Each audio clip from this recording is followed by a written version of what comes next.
Welcome to score enhancer. और आज हम लोग करंट अफेयर टुडे की एक नई श्रृंखला के साथ यहाँ पे उपस्थित हुए हैं, जिसका नाम है भारत यूएई के बीच सैन्य अभ्यास राजस्थान में शुरू। आपको बता दें,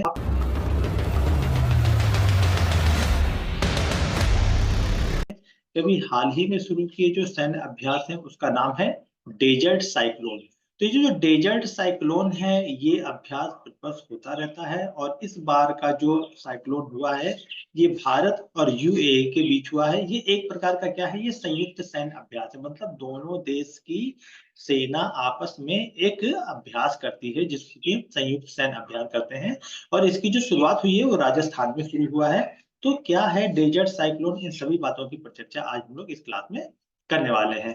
तो भारत यूएई संयुक्त सैन्य अभ्यास डेजर्ट साइक्लोन के पहले संस्करण में भाग लेने के लिए 45 कर्मियों वाली यूनाइटेड अरब अमीरात लैंड फोर्सेस की टुकड़ी भारत पहुंची है।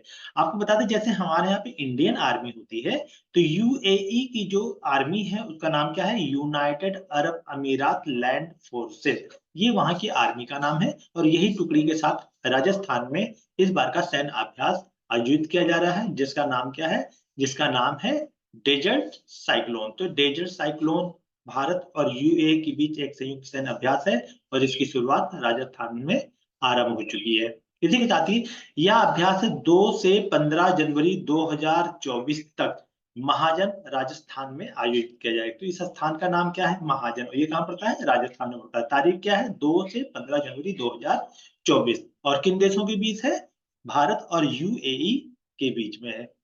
यूएई दल प्रतिनिधित्व जायद फट ब्रिगेड के सैनिकों द्वारा किया जा रहा है।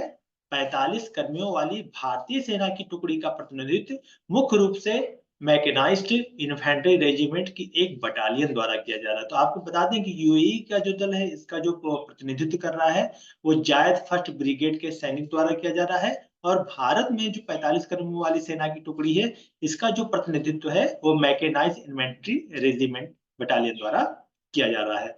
अभ्यास का उद्देश्य, अब इस अभ्यास का उद्देश्य क्या है, क्यों इन दोनों आर्मी के बीच अभ्यास हो रहे हैं।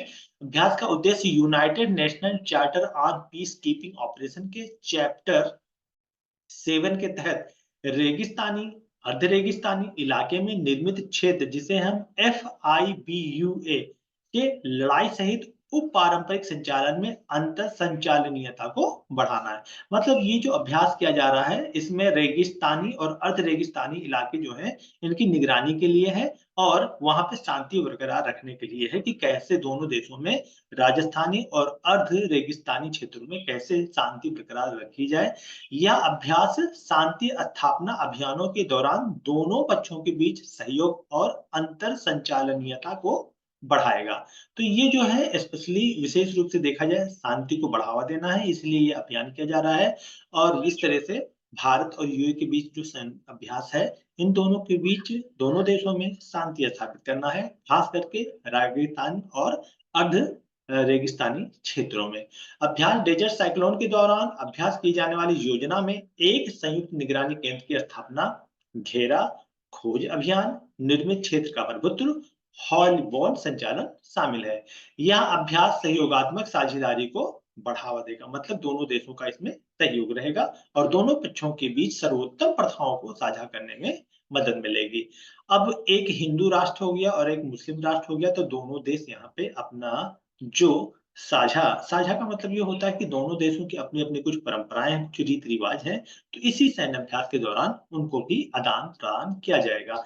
अभ्यास डेजर्ट साइक्लोन भारत और यूएई के बीच दोस्ती विश्वास को मजबूत करने का प्रतीक है। तो यहाँ पे ये चीज बहुत ज्यादा जरूरी है कि भारत और यूएई के बीच दोस्ती को बढ़ावा देने के लिए भी है, विश्वास को भी बरकरार रखने के लिए है, तो ये किया जा रहा है। और इस अभ्यास का उद्देश्य साझा सुरक्षा उद्देश्यों को प्राप्त करना और दो मित्र देशों के बीच द्विपक्षीय संबंधों को बढ़ावा देना है।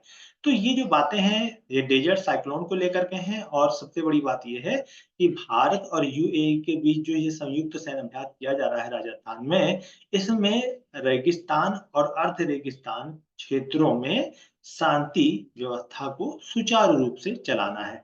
तो आज की करंट अफेयर्स टुडे की श्रृंखला में यहीं तक। मिलते हैं नेक्स्ट सेगमेंट में नए तथ्य और नए विश्लेषणों के साथ। तब तक के लिए स्कोर एनहंटर की तरफ से जय हिंद, जय भारत।